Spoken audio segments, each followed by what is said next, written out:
Gulf ರಾಷ್ಟ್ರಗಳಲ್ಲಿ ತೀವ್ರಗೊಂಡು ಬಿಟ್ಟಿದೆ ಸಂಘರ್ಷ. ಈ ಕೊಲ್ಲಿ ಯುದ್ಧದ ಎಫೆಕ್ಟ್ ಈಗ ಎಲ್ಪಿಜಿಯ ಅಭಾವದವರೆಗೂ ತಂದುಬಿಟ್ಟಿದೆ. ಬೆಂಗಳೂರಿನಲ್ಲಿ ಸಾಕಷ್ಟು ಸಮಸ್ಯೆಗಳು ಎದುರಾಗ್ತಿದೆ. ಗಲ್ಫ್ ರಾಷ್ಟ್ರಗಳಲ್ಲಿ ತೀವ್ರಗೊಳ್ಳುತ್ತಾ ಇದೆ ಯುದ್ಧದ ಎಫೆಕ್ಟ್. ಕೊಲ್ಲಿ ಯುದ್ಧದ ಎಫೆಕ್ಟ್ ನಿಂದ ಎಲ್ಪಿಜಿಯ ಅಭಾವ ಆಗಿದೆ. ಬೆಂಗಳೂರಿನಲ್ಲಿ ಆಟೋ ಚಾಲಕರು ಪರದಾಡ್ತಿದ್ದಾರೆ. ಸಾಲು ಸಾಲು ಸಮಸ್ಯೆಗಳು ಆವರಿಸಿಕೊಳ್ಳುತ್ತಾ ಇದೆ. ನೋಡಿ, 1 ತಿಂಗಳ ಗಡಿ ದಾಟಿದೆ ಯುದ್ಧ. ಪ್ರತಿನಿತ್ಯ ಈಗ ಕೊಲ್ಲಿ ಯುದ್ಧದ ಎಫೆಕ್ಟ್ ಎಲ್ಪಿಜಿಯ ಅಭಾವಕ್ಕೆ ಕಾರಣ ಆಗ್ಬಿಟ್ಟಿದೆ. ಅದರಲ್ಲೂ ಕೂಡ ಈ ಆಟೋ ಎಲ್ಪಿಜಿಗಳೇನು ಗ್ಯಾಸ್ಗಳನ್ನೇನು ಬಳಕೆ ಮಾಡ್ತಿದ್ರು, ಅಲ್ಲೂ ಕೂಡ ನೋ ಸ್ಟಾಕ್ ಬೋರ್ಡ್ಗಳೇ ರಾರಾಜಿಸ್ತಾ ಇದೆ. ಪ್ರಮುಖವಾಗಿ ಎಲ್ಪಿಜಿಗಳು ಸಿಗದೆ ಹಲವೆಡೆ ಬಂಕ್ಗಳನ್ನ ಬಂದ್ ಮಾಡಿರೋ ದೃಶ್ಯಗಳನ್ನ ನಾವು ಗಮನಿಸಬಹುದು. ಯಶವಂತಪುರ, ಕೊಟ್ಟಿಗೆಪಾಳ್ಯ ಸೇರಿ ಹಲವೆಡೆ ಬಂಕ್ಗಳನ್ನ ಬಂದ್ ಮಾಡಿದ್ದಾರೆ. ಈ ಸೂರ್ಯ ಆಟೋ ಗ್ಯಾಸ್ ಇರ್ಬೋದು, ಪ್ರೊಫೈಲ್ ಗ್ಯಾಸ್ ಬಂಕ್ಗಳಿರ್ಬೋದು, ಹೀಗೆ ನಾನಾ ಭಾಗಗಳಲ್ಲಿ ಬಂಕ್ಗಳನ್ನ ಬಂದ್ ಮಾಡಿಟ್ಟಿದ್ದಾರೆ. ಜೊತೆಲಿ ಆ ಬಂಕ್ಗಳ ಮುಂದೆ ಬೋರ್ಡ್ ಕೂಡ ಇದೆ, ನೋ ಸ್ಟಾಕ್ ಅಂತ. ಗ್ಯಾಸ್ ಸಿಗದೆ ಈಗ ಆಟೋ ಚಾಲಕರು ಮಾತ್ರ ಪರದಾಡ್ತಿದ್ದಾರೆ. ಪರ್ಯಾಯ ವ್ಯವಸ್ಥೆಗೆ ಬಹಳ ದೊಡ್ಡ ಮಟ್ಟದ ಸಂಕಷ್ಟಕ್ಕೊಳಗಾಕಿದ್ದಾರೆ.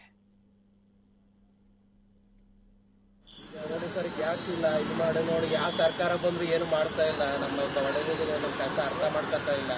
ಜೀವನ ಮಾಡೋದೇ ಕಷ್ಟ ಆಗುತ್ತೆ. ಬಾಡಿಗೆ ಕಟ್ಟಿಲ್ಲ, ಮಕ್ಕಳು ಫೀಸ್ ಕಟ್ಟಿಲ್ಲ, ಜೀವನನೇ ನಡ್ಬಾರ. ಯಾರಿಗೆ ಬೇಕು ಜೀವನ ಅನ್ಸ್ಬೋದು ಸರ್. ಹಂಗಾಗದು ಏನ್ ಮಾಡೋಣ. ನಿನ್ನೆ ಸಿಕ್ಕಿತ್ತ ನಿಮ್ಗೆ ಗ್ಯಾಸ್? ಏನೇನು ಸಿಗ್ಲಿಲ್ಲ ಸರ್. ಅಲ್ಲಿಂದ ಬರೋದಕ್ಕೆ ಎಂಟು ಬರ್ತೀವಿ, 2 ಕಿಲೋಮೀಟರ್ ನಿಂತ್ಕೊಂಡು ಅಲ್ಲಿಂದ ಬರೋ ಗ್ಯಾಸ್ ಖಾಲಿ ಅಂತಾರೆ. ತಿರ್ಗಾ 2-3 ಸಲ ನಿನ್ನೆ ₹1 ಸಂಪಾದನೆ ಇಲ್ಲ ನಮ್ಗೆ. ನಿನ್ನೆ ಎಲ್ಲ ಕಾಯ್ತು, ಇವಾಗ ಬಂದ್ರು ಇವತ್ತು ಈ ತರ ಅಂತವ್ರೆ. ಏನ್ ಮಾಡೋದು ನಮ್ದು? ಬೆಳಗ್ಗೆ ಎಷ್ಟು ಪೆಟ್ರೋಲ್ ಬಂಕ್ ತಿರುಗಿದ್ರಿ? ಬೆಳಗ್ಗೆ ಒಂದು 10-15 ತಿರುಗಿದ್ವಿ ಸರ್. ಈಗ ತಿರ್ಗಾ ಬಂದು ಎಲ್ಲೆಲ್ಲ ಒಂದು ಪಾಯಿಂಟ್ ಎಲ್ಲ ಅದು ಖಾಲಿ ಆಗೋಯ್ತು. ಈಗ ಎಲ್ಲಿ ತಳ್ಬೇಕು ಅನ್ನೋದು ಭಯ ಆಗ್ತಾ ಇದೆ ನಮ್ಗೀಗ. ಗ್ಯಾಸ್ ತಳ್ಳಕ್ಕಾಗಲ್ಲ ನಮ್ಗೆ ವಯಸ್ಸಾಯ್ತು. ಈಗ ಮನೆಗಳು ಟೆನ್ಷನ್, ಜೀವನ ಮಾಡೋದಕ್ಕಾಗ್ತಾ ಏನ್ ಮಾಡೋದು ಅನ್ನೋದು ಗೊತ್ತಾಗ್ತಿಲ್ಲ. ಏನ್ ಈ ತರ ಆದ್ರೆ ಹೆಂಗೆ? ಸರ್ಕಾರದವ್ರು ಏನಾರ ಒಂದು ಇದು ಮಾಡ್ಬೇಕು ಸರ್. ನಮ್ಗೆ ಏನಾರ ಒಂದು ಪರಿಹಾರ ಕೊಡ್ಬೇಕು. ಕಷ್ಟ ನಮ್ಮ ಅರ್ಥ ಮಾಡ್ಕೋಬೇಕು. ಎಲ್ಲ ಬೇಕಾದಾಗ ಬರ್ತಾರೆ. ಈಗ ನೋಡಿ, ಈ ತರ ಆಡ್ಬಿಟ್ಟು ನಾವು ಆಟೋದವ್ರು ಏನಾಗ್ಬೇಕು ನೋಡಿ, ಜೀವನ ಏನ್ ಮಾಡೋದು? ಜೀವನ ಭಾರಿ ಕಷ್ಟ ಆಗೋದು ಸರ್. ನಮ್ಗೆ ಅಳೋ ಸ್ಥಿತಿ ಅಲ್ಲ. ಏನಾರ ಮಾಡಿ ಆಟೋ ಸಾಯುವಂಗಾಗದೆ. ಮನೆಗಳಿಗೆ ಹೋದ್ರೆ ನೆಮ್ಮದಿರಲ್ಲ. ಸಾಲಗಳು, ಇನ್ಶೂರೆನ್ಸ್ಗಳು, ಏನೇನೋ ಮಾಡ್ತೀವಿ, ಗಾಡಿಗಳು, ಲೋನ್ಗಳು ಏನು ಕಟ್ಟಕ್ಕೂ ಆಯ್ತಲ್ಲ. ಮಕ್ಕಳು ಫೀಸ್ ಕಟ್ತಾರೆ, ಮನೆಗೆ ಬಂದು ಯಾರು ಕಟ್ತಾರೆ ಸರ್? ಎಲ್ಲ ನಾವೇ ಮಾಡ್ಬೇಕು. ಇದ್ರಿಂದ ದುಡಿದ್ರೆ ಕಾಸು ಅದು ₹55 ಅದ, ₹105 ಹಾಕವ್ರೆ. ಓಲೆ ಆ ಪುಟ್ರು ಹೋಗೋ ಗ್ಯಾಸ್ ಸಿಗ್ತಾ ಇಲ್ಲ. ಏನೋ ಒದ್ದಾಡೋಣ ಅಂದ್ರೆ ಈ ತರ ಮಾಡಿದ್ರು ಹೆಂಗ್ ಮಾಡೋ ಸರ್? ಹೆಂಗ್ ಜೀವನ ಮಾಡೋದು ಹೇಳಿ? ನಮ್ಮ ಸ್ಥಿತಿ ಯಾವ ರೀತಿ ಆಗೋದು ಅಂದ್ರೆ ಇದ್ರೂ ಸತ್ತಂಗ ಆಗ್ಬಿಟ್ಟಿದೆ. ಎಷ್ಟು ದಿನ ಆಯ್ತಾನ ಬಂದ್ ಮಾಡಿ? 15ನೇ ತಾರೀಕು ಗ್ಯಾಸ್ ಬರಲ್ಲ ಅಂತ ಹೇಳಿದ್ದಾರೆ. ಮಾಡೋಕ್ಕಾಗಲ್ಲ. ವಾರ ನಡೀತಿಲ್ಲ, ಕಡಿಮೆ ಗ್ಯಾಸ್ ಅಂತ. 20 ತಾರೀಕು ಗ್ಯಾಸ್ ಬರಲ್ಲ. ಆಟೋ ಚಾಲಕ ಏನು ಹೇಳ್ತಾರೆ? ಹೌದು, ಕಷ್ಟ ಏನು ಮಾಡೋಕ್ಕಲ್ಲ. ಹೋಗಿ ಬಂದು ಕೇಳ್ತಾರೆ, ನಾವು ಅದನ್ನ ಹೇಳ್ತಿದ್ದೀವಿ. ಆಟೋ ಗ್ಯಾಸ್ ಇದೆಲ್ಲ ಇಲ್ಲ, ಹೊರಗಡೆನೇ ಹಾಕೋದಿಲ್ಲ ಆಟೋಗಳು. ಅವ್ರು ಅದನ್ನೇ ಕೇಳ್ತಾರೆ, ಗ್ಯಾಸ್ ಯಾವಾಗ ಬರ್ತಂತ. 15ನೇ ತಾರೀಕು ಬರಲ್ಲ ಅಂತ ಹೇಳಿದ್ದಾರೆ. ಅಲ್ಲೇ 8 ಡೇಸ್ ಆಯ್ತು ಖಾಲಿ ಆಗಿ. ಇನ್ನೂ 15 ದಿನ ಬರಲ್ಲ ಅಂತ ಹೇಳ್ತಾರೆ. ನೀವು ಇಲ್ಲೇ ಕೆಲಸ ಮಾಡೋದಾ? ಎಷ್ಟು ಸಂಬಳ ಕೊಡ್ತಾ ಇದ್ದಾರೆ ಕೆಲಸ ಮಾಡೋದು? ಸಂಬಳ ಕೊಡ್ತಾ ಇದ್ದಾರೆ. ನಾವು ಕಾಯ್ಕೊಂಡು ಕೊಡ್ತಿದ್ದಾರೆ. ಅವ್ರಿಗೆ ಕೆಲಸ ಇಲ್ವಲ್ಲ.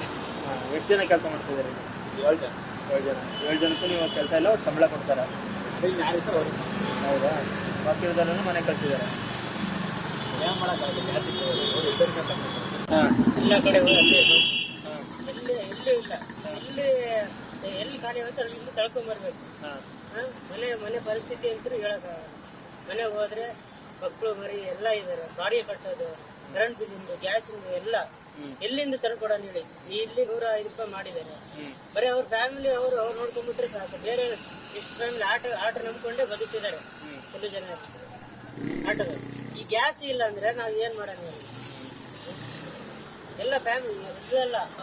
ಮೊನ್ನೆ 7 ಗಂಟೆಗೆ ನಿಂತ್ಕೊಂಡವರು ಬೆಳಿಗ್ಗೆ 6 ಗಂಟೆವರೆಗೂ ನಿಂತ್ಕೊಂಡಿದ್ದೀವಿ. ರಾತ್ರಿ ಅಲ್ಲೇ ಇದು ಊಟ ಇಲ್ಲದೆ ನಂದಿನಿಯಲ್ಲೇ ಹೋಟೆಲ್ಲಿ ಬಂಕಿದೆ. ಒಂದು 100 ಆಟೋಗಳು ಅಲ್ಲೇ ನಿಂತಿದ್ದೀವಿ. ಇವರು ಅವ್ರ ಫ್ಯಾಮಿಲಿ ಅವ್ರು ನೋಡ್ಕೊಂಡ್ಬಿಟ್ರೆ ಆಯ್ತು. ಹಿಂಗೈತೆ ಸರ್ ಜೀವನ. ನಡ್ಸ್ಕೊಂಡು ಹೋಗ್ತಾ ಇದೀವಿ. ಅದರಲ್ಲೂ ರೇಟ್ ಮಾಡ್ಕೊಂಡಿದ್ದಾರೆ.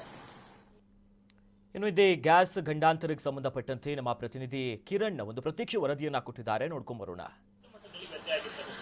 ಇದರ ಪರಿಣಾಮ ಬೆಂಗಳೂರು ನಗರದ ಮೇಲೂ ತಟ್ಟಿರ್ತಕ್ಕಂಥದ್ದು. ನಾನು ಈಗಾಗಲೇ ಬೆಂಗಳೂರು ನಗರದಲ್ಲಿ ಈಗಾಗಲೇ ಕಳೆದ 2-3 ದಿನಗಳಿಂದ LPG ಸಿಲಿಂಡರ್ನ ಅಭಾವ, ಆಟೋಗಳಿಗೆ ಗ್ಯಾಸ್ ಸಿಗದೆ ಇರುವಂತಹ ಸಮಸ್ಯೆ ದೊಡ್ಡ ಮಟ್ಟದಲ್ಲಿ ಆಗ್ತಾ ಇರುವಂತದ್ದು. ಇಲ್ಲಿ ನಿನ್ನೆ ಒಂದು ಎಲ್ಲ ಆಟೋಗಳಿಗೆ ಏನು 500 ರೂಪಾಯಿ ನಿಗದಿ ಆಧಾರದ ಮೇಲೆ ಒಂದು ಗ್ಯಾಸ್ ಅನ್ನ ಕೊಡ್ತಾ ಇದ್ರು. ಆದ್ರೆ ಇವತ್ತು ಪೂರೈಕೆಯಲ್ಲಿ ವ್ಯತ್ಯಯ ಆದ ಕಾರಣದಿಂದಾಗಿ ಯಾವುದೇ ರೀತಿಯಾದಂತಹ ಸ್ಟಾಕ್ ಬಂದಿಲ್ಲ. ಅದರಿಂದಾಗಿ ನೋ ಸ್ಟಾಕ್ ಬೋರ್ಡ್ ಅನ್ನು ಹಾಕಿರ್ತಕ್ಕಂಥದ್ದು. ಈಗಾಗಲೇ ನೋಡ್ತಾ ಇರ್ಬೋದು ನೀವು, ನೋ ಸ್ಟಾಕ್ ಬೋರ್ಡ್ ರಾರಾಜಿಸ್ತಾ ಇರುವಂತದ್ದು. ಈಗ ಇಲ್ಲಿ ಪಕ್ಕದಲ್ಲೇ ಏನು ಆಟೋಗಳಿಗೆ ನಿನ್ನೆ ಗ್ಯಾಸ್ ಸಿಕ್ಕಿತ್ತು, ಆದ್ರೆ ಇಲ್ಲಿ ಬಂದ ತಕ್ಷಣ ಖಾಲಿಯಾದ ಹಿನ್ನೆಲೆಯಲ್ಲಿ ಅವ್ರಿಗೆ ಮುಂದೆ ಆಟೋನ ತೆಗೆದುಕೊಂಡು ಆಗದೆ ಇರುವಂತಹ ಸಂದರ್ಭದಲ್ಲಿ ಇಲ್ಲೇ ಒಂದು ಆಟೋಗಳನ್ನ ನಿಲ್ಲಿಸಿ ಹೋಗಿರ್ತಕ್ಕಂಥದ್ದು.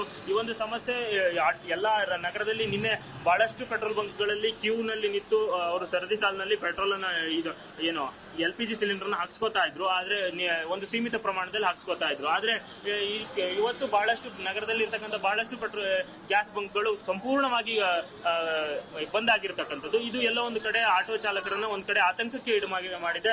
ಇದರ ಜೊತೆಗೆ ಎಲ್ಲೋ ಒಂದ್ ಕಡೆ ಅವರಿಗೆ ಆರ್ಥಿಕ ಸಂಕಷ್ಟಕ್ಕೂ ಕೂಡ ಮುಂದಿನ ದಿನಗಳಲ್ಲಿ ತಂದೊಡ್ಡುವಂತಹ ಎಲ್ಲ ಸಾಧ್ಯತೆಗಳು ಸದ್ಯಕ್ಕೆ ದಟ್ಟವಾಗಿ ಕಂಡು ಬರ್ತಾ ಇರುವಂತದ್ದು.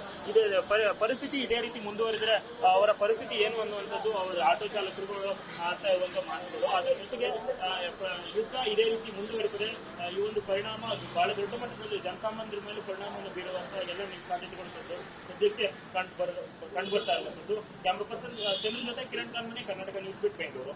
ಕರ್ನಾಟಕ ನ್ಯೂಸ್ ಬೀಟ್ ಫಾಲೋ ಮಾಡಿ, ಸಬ್ಸ್ಕ್ರೈಬ್ ಮಾಡಿ.